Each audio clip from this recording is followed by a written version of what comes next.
अखिलेश की लाल डायरी से बीजेपी परेशान, मिशन 2027 का ब्लूप्रिंट तैयार। यूजीसी शंकराचार्य मुद्दे से बीजेपी दो फाड़। अखिलेश ने खोल दिया बीजेपी के खिलाफ मोर्चा, योगी भी अब टेंशन में आए, मंडल जैसा सवर्ण समाज का विद्रोह। इस बार अखिलेश की लाल डायरी ने बीजेपी को ऐसा परेशान किया है जिसने बड़े बड़े नेताओं के पसीने छुड़ा दिए हैं, क्योंकि एक और जहां यूजीसी शंकराचार्य के मुद्दे ने बीजेपी को दो फाड़ कर दिया है, तो वही अखिलेश यादव ने भी अब फ्रंट फुट पर आकर सियासी पिच पर बैटिंग शुरू कर दी है और डायरी में नोट हर काम को करने की ठान ली है, जिसने लखनऊ से दिल्ली तक हलचल बढ़ा दी है। जिसके की पीछे की वजह मिशन 2027 की तैयारियां हैं, क्योंकि खबर है कि बीजेपी के लिए शंकराचार्य और यूजीसी जैसा मुद्दा अब गले की फांस बन चुका है। सवर्ण समाज ने तो यूजीसी का मुद्दा गरमाया हुआ है और जिस तरह से सड़कों पर उतरकर वो अपनी आवाज को बुलंद कर रहे हैं, उस पर अखिलेश भी निगाहें गड़ाए बैठे हैं और पार्टी के बड़े नेताओं के साथ मंथन में जुटे हुए हैं, जिसने बीजेपी के सामने दोहरा संकट खड़ा कर दिया है। कैसे, इस वीडियो में जानते हैं। दरअसल यूपी की सियासत में इस वक्त हालात ऐसे बन गए हैं कि एक तरफ यूजीसी का मुद्दा सड़क से लेकर मंच तक आग की तरफ फैल रहा है, तो दूसरी तरफ विपक्ष इस मौके को पूरी ताकत से भुनाने में जुट गया है। अलीगढ़ में साध्वी प्राची का विरोध हो या कानपुर और गाजीपुर में छात्रों और समाजसेवियों का प्रदर्शन, हर जगह एक ही गुस्सा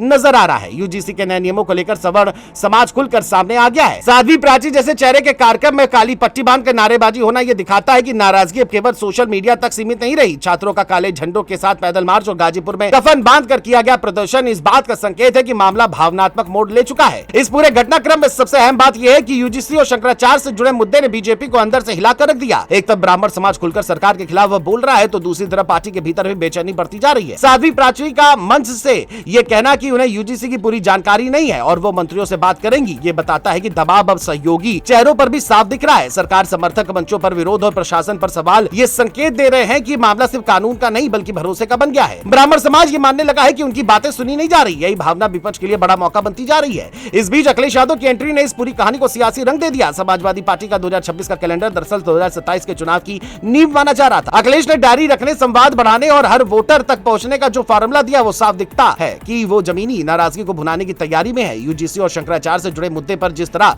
सवर्ण समाज सड़कों पर है, उस पर अखिलेश की नजर है। पार्टी के अंदर मंथन चल रहा है कि कैसे इस गुस्से को अपने पक्ष में बदला जाए। कैलेंडर के जरिए गांव-गांव तक पहुंचने की योजना और हर महीने तय टास्क ये दिखाते हैं कि समाजवादी पार्टी इस बार कोई ढील नहीं देना चाहती। अब सबसे बड़ा सवाल यही है कि बीजेपी इस दोहरे संकट से कैसे निकलेगी। एक तरफ यूजीसी को लेकर छात्रों और सवर्ण समाज का गुस्सा है, तो दूसरी तरफ विपक्ष इस मुद्दे को चुनावी हथियार बनाने में जुटा है। शंकराचार्य से जुड़ा मामला भावनात्मक स्तर पर असर डाल रहा है और अखिलेश की लाल डायरी रणनीतिक स्तर पर। ऐसे में योगी सरकार के सामने चुनौती यह है कि वह नाराजगी को कैसे संभाले और विपक्ष को खुला मैदान न दे। दर्शक यही जानना चाहता है कि क्या सरकार यूजीसी पर कोई नरमी दिखाएगी या फिर यह मुद्दा 2027 तक पीछा करता रहेगा, क्योंकि साफ है कि इस बार सियासत की पिच पर गेंद विपक्ष के हाथ में जाती दिख रही है और मैच अब लंबा चलने वाला है।